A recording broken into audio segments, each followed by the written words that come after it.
We want to talk about wildlife that surrounds us, especially in our or near our homes or our ranches. So in this week's Wildlife Fast Facts, we're going to be talking about living with wildlife and how we can help the wildlife that is closest to us. So Jeremy, do you want to take it over and talk about wildlife? Absolutely. Yeah, sorry to be kind of the party at the funeral this morning for some folks, but with warmer weather coming our way, at least in parts of the state, we're seeing an increase in wildlife, and it's that time of the year to be start thinking about how we're attracting animals to our properties. We're going to talk today about living with wildlife, how what you can do to keep those animals wild. So we often get the question, why is there a fill in the blank in my yard? Snake, bird, turtle, deer, what have you. A lot of times animals are just passing through. That certainly happens. But if they hang out for a few days or more, what's probably going on is they're finding some necessity of life that your property is offering. And those could be food, water, or habitat. You could call it shelter. So these three things are going to form attractants, or one by themselves even. So when we go through today's presentation and we talk about these different attractants, I want you to think about your property. And if you're having a nuisance wildlife situation, think about what you could be doing to change it. Let's start with habitat, place for the animal to live. It doesn't have to be a wide open field with burrows. For urban wildlife, you don't need to think on that scale. It could be something as simple as a messy yard. So here you see some tin and some cutwood laying around on the ground. And what that's doing is providing surface area, contacting the ground. Moisture is going to increase under there. Warmth, heat is going to increase under there. And it's going to provide livable space. So doing this, you could get insects, frogs and toads, lizards, snakes, rodents, and then larger animals coming to look for those prey species. So if you have a situation like this, one of the first things you need to do is to tidy up. You need to take all that tin and you need to lean it up against the barn. You need to decrease the surface area that's touching the ground. Animals are looking for that structure, and it doesn't have to be this grand design. It could be a pile of rocks. But removing that structure is going to make your yard less appealing. Here's another situation that we might not think about, like, oh, it's just some underpinning on my house, and it might need some repair. But to a wildlife species, that could be a place to find refuge from the heat, a place that feels safe to have their young. So you need to make the repairs and improvements around your house to prevent animals from entering. It doesn't have to be on the ground level. Think about squirrels or raccoons. Make sure your ventilation and your windows and things are secure for that. So for this situation, you could use some critter wire, some small square wire that's going to prevent even the smallest animal from getting in there. And then maybe put some kind of stone board or aluminum underpinning back to just make sure animals aren't invited to come stay under your house or in it. Here's a simple pile of firewood. Nothing too bad about that, right? But it can be appealing to wildlife, believe it or not. So again, when that wood is sitting on the ground, it's holding moisture, maybe not much more than the surrounding area, but enough to make it welcoming. So what you need to do is to get that firewood up off the ground. There's some 2x4s that the firewood is sitting on in this second picture here. And then they've added a roof to keep the moisture out. Because if you're offering structure and moisture and warmth, you're inviting animals to live there. How about the vegetation around our homes? I hope you can see that these bushes are so overgrown that there could be a predator hiding in there.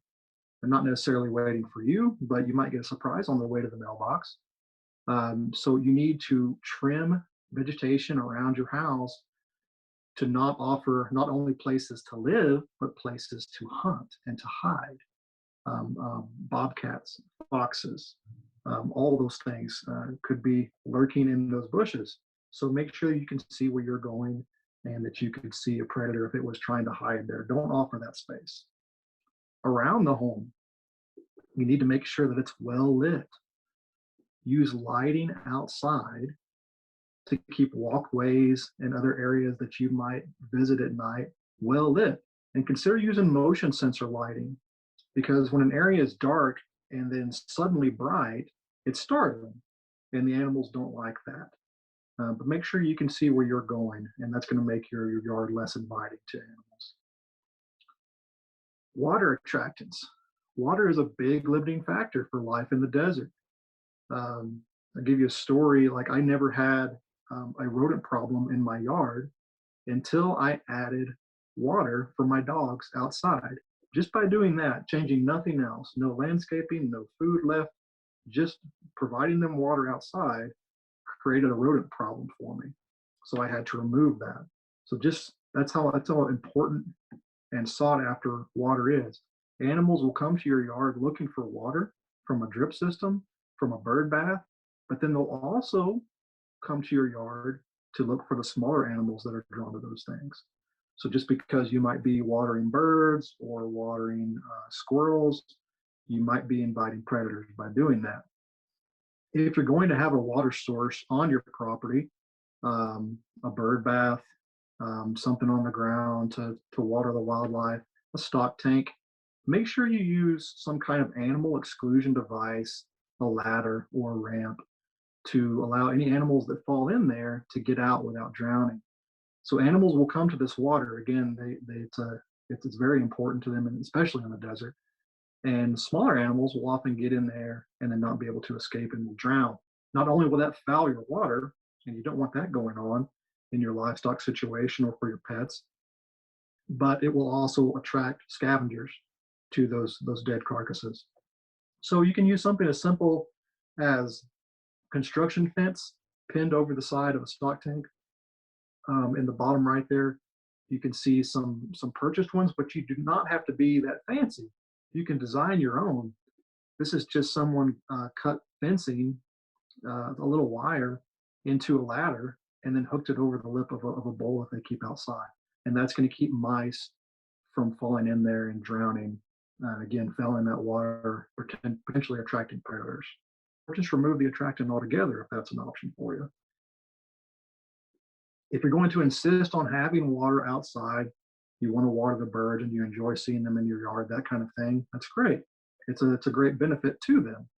But there are still things you can do and keep that water source. You can consider an exclusion device. You could put a cage or fencing around the base of it or over the top of it to prevent larger animals from getting in there. Or you can put that water source up high enough and stable enough that animals can't get into it. Food attractants. I know you'll get me in your yard if you leave food out for it. So how about wildlife too? Believe it or not, I've received this phone call before. Someone reported that we needed to come do something about the javelina in their yard. And when I asked why they thought the javelina might be there, they said they didn't have to think about it. They're there to eat the quail block, but that's for the quail. Folks, you don't get to pick the visitors coming to your yard if you're going to set out free food like that. Likewise, you might think, well, my bird feeder's off the ground. Gray foxes are very agile and great climbers too. Wildlife can find a way, but you can still feed those quail or have your bird feeders and be more responsible about it. Use some kind of exclusion device. So here is a cage that goes over a bird feeder that the holes in the wire are small enough to only allow your smaller birds. You could build that yourself out of wire. Here is a net that goes below a bird feeder to catch the spillage. So think about when you have bird feeders in your yard, they're not going to eat all of the seed. Some of it inevitably is going to get kicked out of the pan or dropped out of the feeder onto the ground. You've probably seen it sprouting below your feeder. That is going to attract rodents or foxes or other things, even bears, or attract predators of the species that come looking for that spilled seed.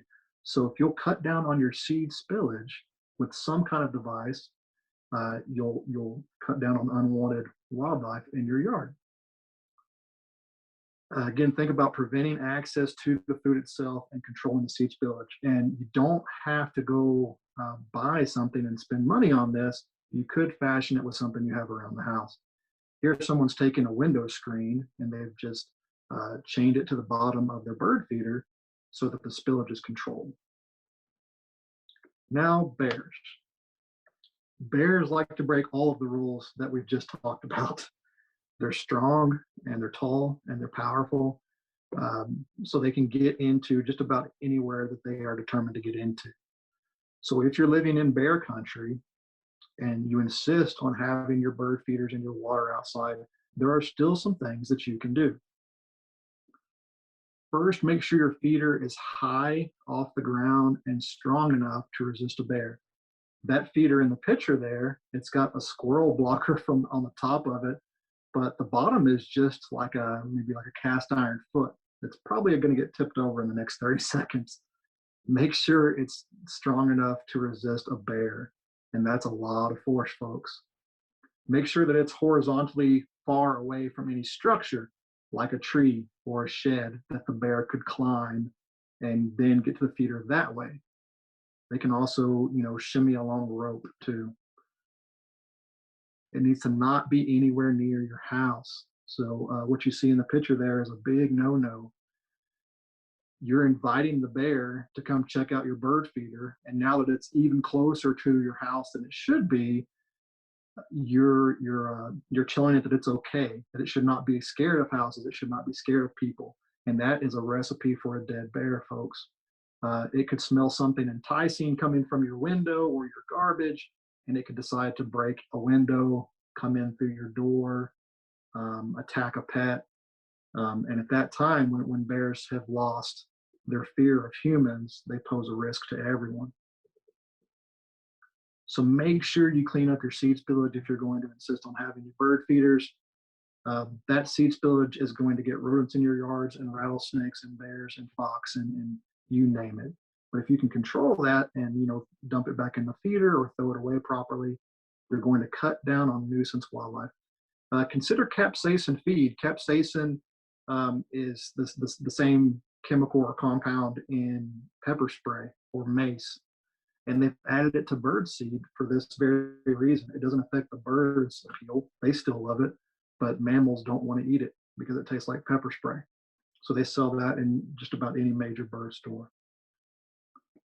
Remember that a bear's nose is so strong and so much more developed than ours, or complex, um, that it can smell food just on objects that the food is touched and the food is long gone. So, like food wrappers and things like that. So, make sure that you don't put your trash out until the morning that it's going to be picked up. If you set your trash cans out overnight, those smells are enticing to a range of wildlife, not just bears. And it can get the bears into a lot of trouble, can make a big mess for you. And again, you're telling the bears that it's okay to come towards houses to get food, and that is not safe. Same thing goes for your grill. Think about what goes on your grill. Your marinades, your rubs, your spices, all those oils and fats and drippings. To a bear, that smells like heaven. To me, it smells like heaven. So make sure that you store your grill if you can. And at the very least, you're going to clean it very, very thoroughly after every use, or you might get an unwanted visitor at your next barbecue. Another food attractant that people don't think a lot of are your pets. Your pets can be attractants to predators. They might lure predators to your yard in search of eating Fido and Fluffy there. So we recommend not keeping your pets outside overnight because they can be attractants. If you're going to, though, you need to use a kennel with a sturdy roof. The roof needs to be able to support a predator, like the velociraptor there, in case something comes along. Never, never, ever leave open access to food or water outside for your pets. Only give them what they're going to eat in that one sitting and take away the excess. Leaving the food out there is just an open invitation for animals to visit your yard. And that can be dangerous for your pets, not only because of injury, but because of pathogens that wildlife can transfer to your pets. So take those gray foxes on the right there, for instance. Um, they can sometimes develop distemper in their populations, and that can be transferred to your dog or your cat simply by sharing a water bowl through their saliva. So you want to take that opportunity away and vaccinate your pets. So before we go here, let's sum up a little bit. Um, I want everyone to know that just seeing wildlife in your yard is not a concern. We're lucky that New Mexico is relatively rural, and we have a lot of wildlife, and we have a lot of beautiful open areas. So just seeing a fox in your yard is not reason to scramble the cavalry. They belong here too. We have a lot of urban wildlife species. What you need to ask yourself is it posing a direct threat to people or property? Is it just running along your walk wall and you saw it one time on one day? Or is it hanging out every day and you're noticing that chickens are going missing? Make sure it's really posing a threat to your property. Maybe it's chewing on your boat wires. That's important. And when you do find a nuisance wildlife situation, take responsibility for the things that you might be doing or not doing that are contributing to the problem. Think about those attractants that we talked about today: food, water, and shelter, and how your yard looks from the perspective of the animal. Think about that and cut down those attractants or remove them altogether, ideally. It's important to note, too, that it is illegal to discharge a firearm within most city limits and most municipalities. This includes pellet guns and BB rifles. Furthermore, many of the species that we talked about today are protected, and almost all bird species are protected. So you don't need to take matters into your own hand. That's unsafe and you could be breaking the law. You need to contact the Department of Game and Fish. Let us know where you're calling or emailing from, and we'll put you in touch with conservation officers in your area.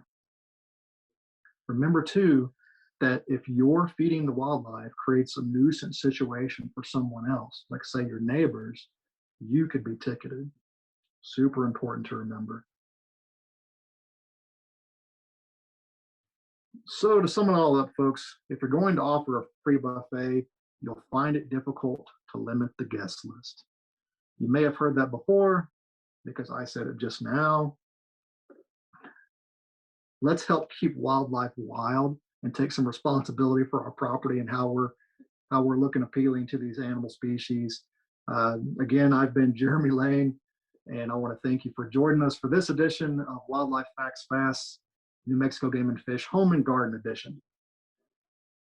Awesome. Thank you, Jeremy, and good luck to everybody who's in the draw. And please spread this message with your neighbors, friends, and family, because there's a lot that we as humans can do to help keep wildlife safe and ourselves safe, our pets safe. So please do your part as you can and help spread the word. So thank you very much and have a great afternoon. We'll see you next time.